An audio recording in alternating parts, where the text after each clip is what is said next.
Hi everyone, welcome back to another episode of Editing Basics.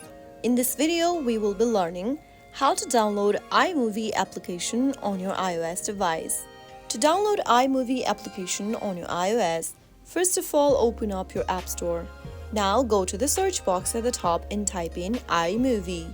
Look for this application from Apple and tap on the download or the get button to start installing iMovie app on your iOS device.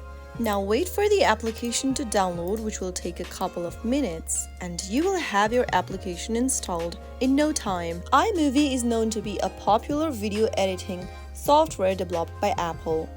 It is designed to be user-friendly, making it a great choice for beginners and casual users. Once the application is downloaded, you can launch it open and get started with it. So that is how you easily download iMovie on your iOS device. If you found the video to be helpful, go ahead and give us a thumbs up. Don't forget to subscribe to our channel by hitting the subscribe button. Press on the bell icon so that you'll never miss another upcoming upload from us. I will be back again in the next video. Thank you for watching.